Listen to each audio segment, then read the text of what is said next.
하나님의 말씀은 구약 성경 스가랴 말씀입니다.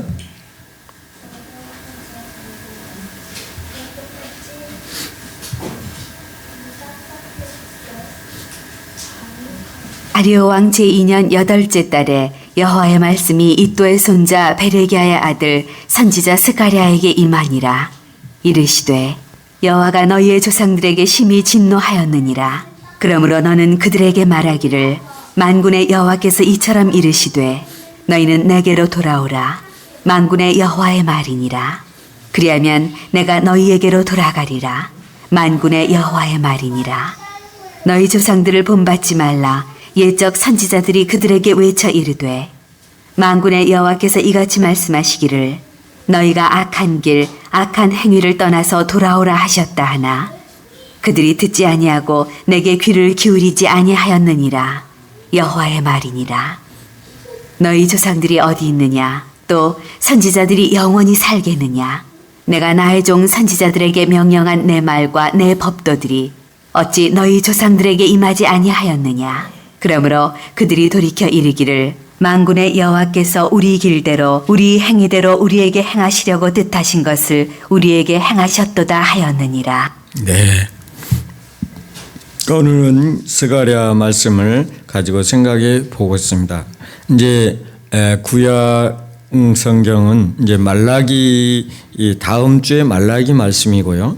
이제 39권을 다 한번 생각해 보았습니다. 이번 주는 특별히 이제 설이 있어서 여러분 삶에 어떤 변화가 있었나 한번 생각해 보시기 바랍니다. 우리나라는 설 때문에 죄를 많이 짓죠. 우상 앞에 절을 하고 우상 앞에 우리가 하는 것을 우리가 볼 수가 있습니다. 특별히 이번 주는 저에게는 좀 슬픈 이야기입니다만 저하고 같이 신앙생활 나주 노안에 있는 조그만 노안 서강교회에서 제가 79년도에 시골을 내려가서 그때부터 이제 창고를 빌려서 교회를 하기 시작했습니다. 그래서 좀 있다가 신학생인 강진석 전도사를 모시고 교회를 시작하게 됐습니다. 그때 이제 처음으로 노철주 장로님이 그때 군대에서 신앙생활을 했다고 저한테 찾아와서 제가 교회 다닙니다라고 이야기를 했습니다. 노철주 장로님은 그 전부터 알던 사람이었습니다. 그래서 친구처럼 늘 가깝게 지냈던 분인데 이제 알고 봤더니 저보다도 2년 선배이시고 나이도 1살 많으셔서 제가 형님으로 모시고 신앙생활을 잘했던 분입니다. 너무나도 귀한 분입니다. 신앙생활 할 때 참으로 열심으로 헌신을 다 했습니다. 근데 이번 주 구정 전날 갑자기 저혈당으로 돌아가셨다는 말을 듣고 가지도 못하고 참으로 안타까운 삶을 살았습니다. 시간을 보냈습니다. 또 한 분 엊그제 또 전화를 한번 받았는데요. 저하고 같이 신학을 같이 했던 우리 이병강 목사님이 계시는데 그분이 전립사 마음으로 5, 6년 전에 수술을 받고 또 이제 재발을 하여서 아주 건강해졌다는 말을 들었는데 엊그제는 이제 의사 선생님이 이제는 더 이상 생명을 연장할 수 있는 방법이 없다. 폐로 다 전이가 돼서 온몸이 전이가 됐다는 말을 들었습니다. 그럼에도 불구하고 그분은 내 생명을 다할 때까지 주를 위하여 헌신하고 봉사하겠다 하면서 그분이 이제 색스폰을 부시는 분인데요. 앞으로도 생명이 얼마가 남았는지 알지 못하지만 최선을 다해서 하겠다. 그로 인하여 자기 딸과 사이가 신앙생활을 잘 하기는 해도 열심히 하지 못했는데 앞으로 열심히 하겠다는 그런 말을 듣고 감사하며 기쁨이 있었다. 아들도 마찬가지로 교회는 다녔지만 열심으로 하지 못했다고 그럽니다. 그런데 이제부터는 참으로 하나님 앞에 열심으로 하겠다는 말을 하고 기쁨과 감사가 넘쳤다. 앞으로 내 삶을 얼마나 생명을 연장해 줄 줄을 모르지만 최선을 다해서 복음을 위해서, 하나님을 위해서, 예수 그리스도를 위해서 헌신하며 하나님께 생명에 다할 때까지 주를 위하여 헌신하겠다는 말을 들었습니다. 저는 건강하지만 참으로 부끄러운 마음이 들었습니다. 자기 생명을 주를 위해서 헌신한다. 제 한 목숨 죽음으로써 자녀들이 신앙이 자라고 이웃이 살아난다면 한 생명이 아깝지 않다. 이런 말을 하시더라고요. 하나의 밀알이 썩어져야 많은 열매를 맺는 것처럼 참으로 귀한 말씀을 한 것을 듣고 저는 좀 부끄러운 마음을 가졌습니다. 오늘 스가랴 말씀을 한번 생각해 보겠습니다. 히브리 성경의 젖은 이름은 그대로 용어는 스가랴라, 여호와께 기억하신다라는 뜻을 가지고 있는 게 스가랴입니다. 스가랴는 에레미야 1장 1절, 에스겔 1장 3절처럼 선지자이면서 제사장이었습니다. 그는 바벨론에서 태어났다고 합니다. 그리고 이스라엘 백성 중에서 BC 538년에 스루바벨과 여호수아의 인도로 귀환할 때 함께 귀환한 사람이 바로 스가랴입니다. 스가랴 학계와 동시대의 인물이었지만 스가랴 5장 1절부터 14절 말씀은 학계보다도 오랫동안 활동했다고 성경에는 기록하고 있습니다. 연대 기록은 1장부터 8장까지 BC 520년에서 518년 사이에 기록되어 있으며 9장부터 14장까지는 몇십 년 후에 BC 480년에서 470년 사이에 기록할 가능성이 있다고 이야기하고 있습니다. 기록 장소는 예루살렘이며 기록 대상은 귀환한 이스라엘 백성들을 위해서 기록한 책이라는 것입니다. 핵심 내용은 무엇이냐면 스가랴의 핵심은 순종과 메시아입니다. 하나님 앞에 순종하고 메시아에 대해서 이야기하는 것이 스가랴의 이야기입니다. 이스라엘의 축복을 누릴 수 있는지 여부는 하나님의 말씀에 대한 백성들의 순종에 달려 있다는 것입니다. 우리의 삶은 어떠한 삶을 살아가고 있습니까? 하나님 앞에 순종하고 그 말씀대로 생활해 나간다면 하나님이 축복해 주신다는 것입니다. 스가랴도 마찬가지로 이스라엘 백성들에게 이 말씀을 전했다는 것입니다. 오늘날 많은 사람들이 하나님의 말씀에 순종하지 않냐고 자기 마음도 자기 멋대로 사는 사람들이 얼마나 많이 있습니까? 예수를 믿고 교회를 다닌다 하면서 자기 생각대로 세상의 생각대로 살아가는 사람이 많이 있습니다. 나는 어떠한 삶을 살고 있는가를 한번 생각해 보시기를 바랍니다. 하나님 앞에 순종하고 하나님 앞에 우리가 말씀대로 살아가고 있는가? 바로 이 책의 중심 내용이라는 것입니다. 그분의 능력과 배반당한 장면들을 그분의 왕국을 묘사하고 있습니다. 스가랴의 핵심 내용은 무엇이냐면 1장 1절부터 6장은 회개에 대해서 이야기하고 있습니다. 그 다음에 스가랴가 본 8개 이상 1장 7절부터 6장 8절까지 이야기입니다. 세 번째로는 대제사장 여호수아에게 회복에 대한 약속을 듣는 내용입니다.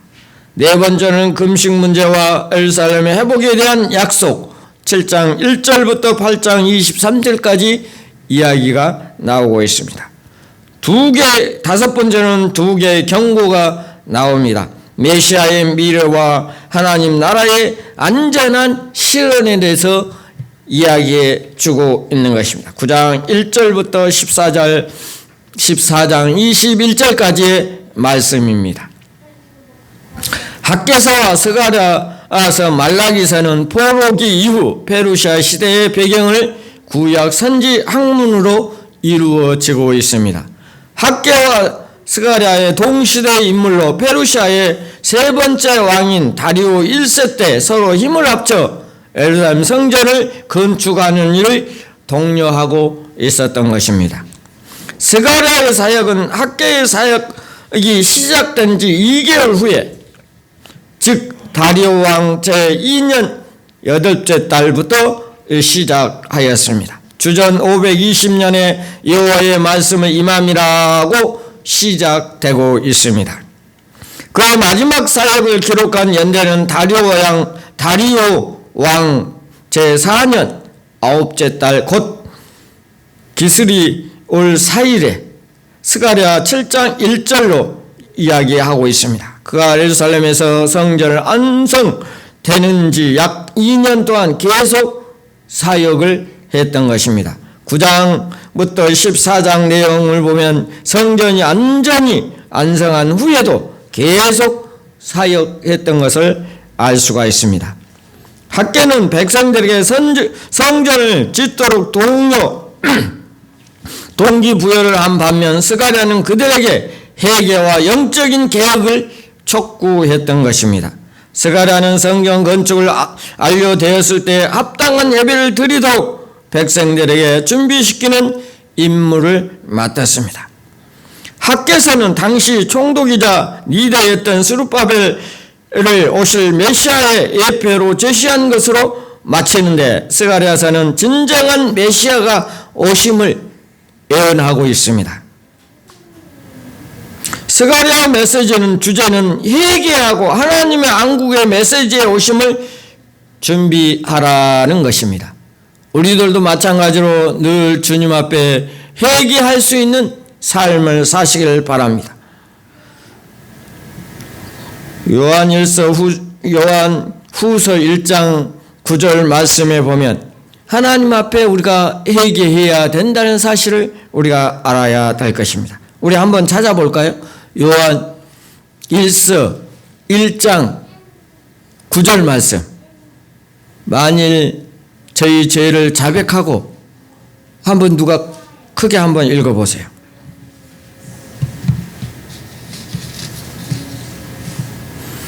요한 1장 9절 말씀.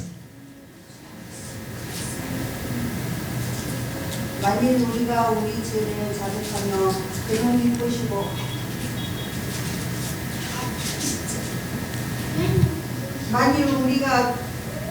우리 죄를 자백하며 그는 기쁘시고 의로우사 우리 죄를 사하시며 우리를 모든 불의에서 깨끗게 하실 것이요. 네, 우리가 주님 앞에 늘 회개하는 자세가 되어야 되는 것입니다.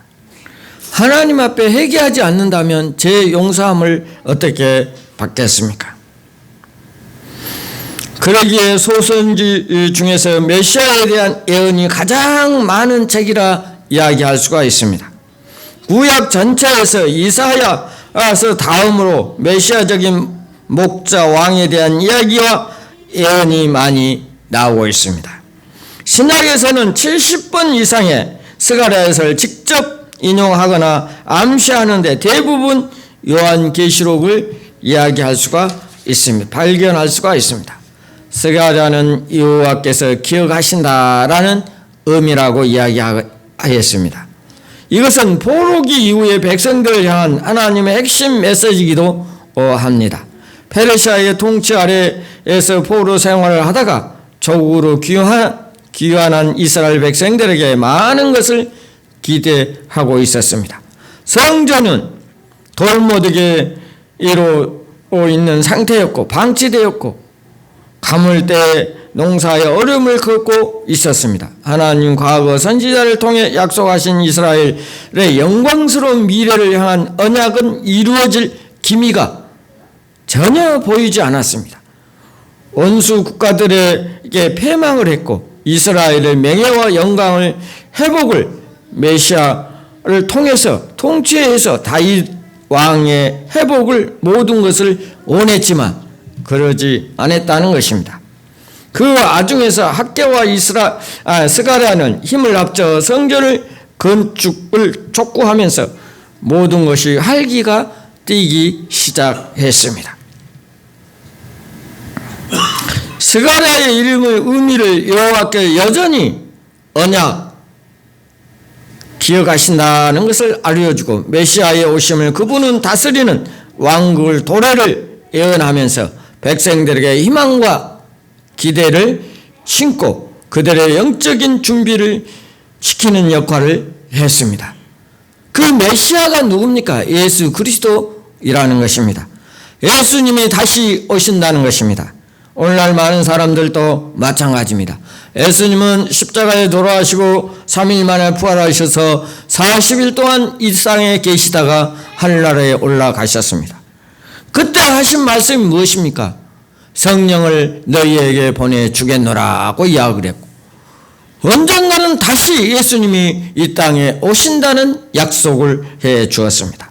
그 약속을 믿는 우리 대림 새생명교회 영상을 보는 모든 성도들이 되시기를 바랍니다.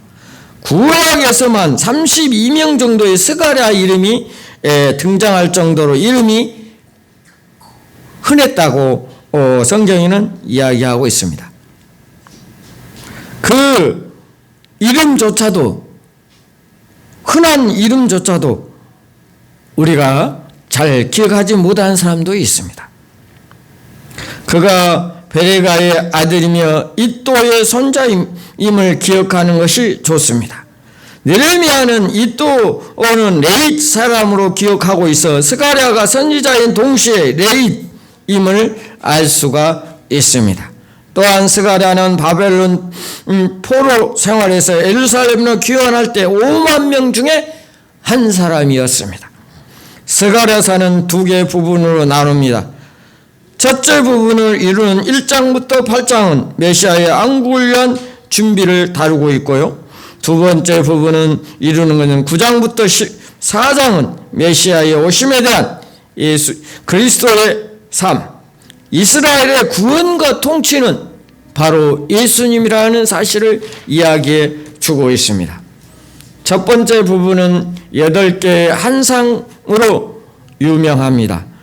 8개의 한상은 붉은 말을 탄 자의 한상, 스가랴 1장 7절부터 17절에 나옵니다.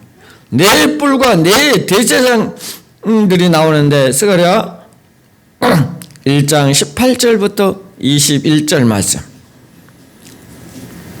측량할 줄을 잡는 저자라는 스가랴 2장 1절부터 13절. 대제사장이신 여호수아의 옷은 스가랴 3장부터 1절부터 10절까지. 순금을 등장대와 두 감람나무는 스가랴 4장. 날아가는 두 마리의 스가랴 5장 1절부터 4절. 에바 바구니 가운데 많은 여인은 스가랴 5장 1절부터 11절 말씀. 4대 병거에 대해서는 스가랴 6장 1절부터 8절 말씀에 나오고 있습니다.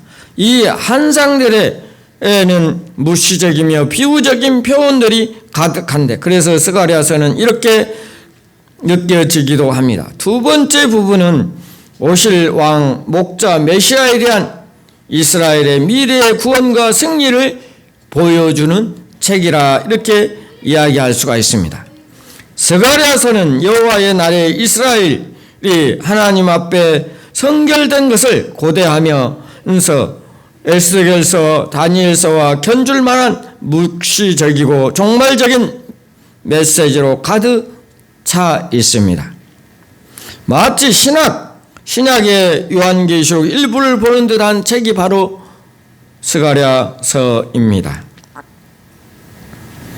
특별히 스가랴 4장 6절 말씀을 함께 우리가 한번 읽어보시기 바랍니다. 스가랴 4장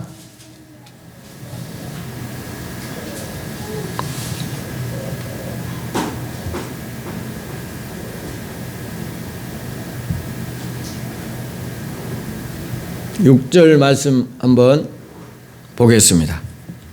그가 내게 대답하여 이르되 여호와께서 스룹바벨에게 하신 말씀이 이러하니라. 만군의 여호와께서 말씀하시되 이는 힘으로 되지 아니하며 능력으로 되지 아니하고 오직 나의 영으로 되느니라. 네, 아버지의 영으로 된다는 것입니다. 여러분들은 다 아버지의 영으로 사시기를 바랍니다. 아버지 영이 없다면 내 안에 예수 그리스도의 영이 없다면 신앙이 하기가 어려울 것입니다. 늘 주님 앞에 성령의 충만함을 받는 사람들이 되시길 바랍니다. 오직 나의 영으로 되나니라는 하나님의 말씀입니다. 주님의 성령으로 정결된 우리 모든 사람들이 되시기를 바랍니다. 이 세상에 살아가면서 우리의 삶은 나의 삶이 아닙니다. 우리의 주인이 누구십니까? 우리의 주인은 누구십니까? 예수 그리스도가 되어야 된다는 것입니다. 여러분의 주인 하나님이 되시기를 바랍니다. 하나님 앞에 우리가 살면서 내가 주인이 되어서는 안 됩니다. 세상이 주인이 되어서는 안 된다는 것입니다. 주인이 예수 그리스도 하나님이 되어야 된다는 것입니다. 그러면 우리는 어떤 삶을 살아야 됩니까? 주인의 말을 잘 들어야 되지 않습니까? 성경에 백부장 이야기가 나옵니다. 예수님이 백부장에게 그 백부장의 하인을 살려줄 때 백부장이 이런 말을 했습니다. 나에게는 상관이 있고 부하도 있습니다. 그 부하에게 이리 하라 하면 이리 하고 저리 하라 하면 저리 합니다. 예수님께서 명령하시기만 하면 나의 하인이 낫겠나이다. 예수님 뭐라고 그랬습니까? 이만한 믿음을 보지 못했다는 것입니다. 우리의 마음속에도 예수님의 말씀에 절대 순종, 하나님의 말씀에 절대 순복하는 놀라운 역사가 우리 대림 새생명교회에 있기를 바랍니다. 우리가 창세기 12장에 보면은 아브라함에 대해서 나옵니다. 아브라함은 갈대아 우리에서 떠나라. 하나님의 명령에 즉시적으로 순종해서 그 아비 친척집을 떠나 이스라엘 향해서 우리가 갔던 것을 성경을 우리가 알 수가 있습니다. 하나님의 말씀은 즉시해야 된다는 것입니다. 그뿐 아닙니다.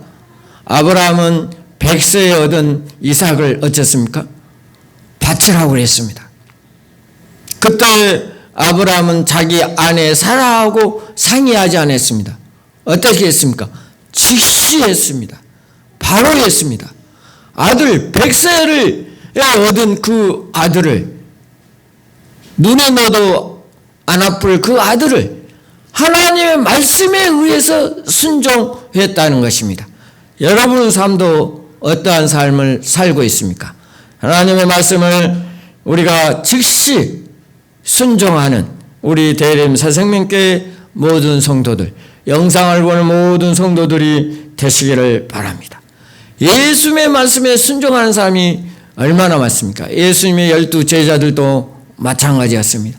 마태도, 세리였던 마태도 예수님이 나를 따르라 했을 때 바로 즉시 그 세금 하는 것을 놔두고 따랐습니다. 베드로도 요한도 마찬가지입니다. 배를 아버지 만지고 있을 때 예수님이 나를 따르라 했을 때 즉시 따랐던 것을 우리가 성경을 통해서 우리가 배웠습니다. 우리 새생명교회 영상을 보는 모든 성도들도 예수님의 말씀이라면 즉시 순종하는 모든 성도들이 되시기를 바랍니다. 우리 인간은 언젠가는 죽음을 맞이할 것입니다. 내 친구가 엊그제 죽은 것처럼 얼마 있으면 우리도 다 하늘나라에 갈 겁니다. 그 하늘나라에 갔을 때 예수님께서, 하나님께서 잘했다 칭찬받는 모든 성도들이 되시기를 바랍니다. 하나님이 주신 그 생명을 잘 간수하고 저 하늘나라에 갈 때까지 주를 위하여 헌신하는 모든 성도들이 되시기를 바랍니다. 다 같이 기도드리겠습니다. 하나님 아버지, 오늘 하나님의 귀한 말씀, 스가랴의 말씀을 잠깐 생각해 보았습니다. 하나님, 스가랴처럼 주를 위하여 헌신하고 봉사하는 삶을 생활 속에서 나타날 수 있게 도와주시옵소서. 하나님께서 우리 대림 새생명교회 모든 성도들에게 은혜를 베풀어 주셔서 말씀으로 생활하는 그러한 삶을 살 수 있게 도와주시옵소서. 하나님, 영상을 보는 모든 성도들도 하나님을 위하여 주를 위하여 순종하는 그러한 성도들이 되게 하여 주시옵소서. 예수님의 이름으로 기도하옵나이다. 아멘.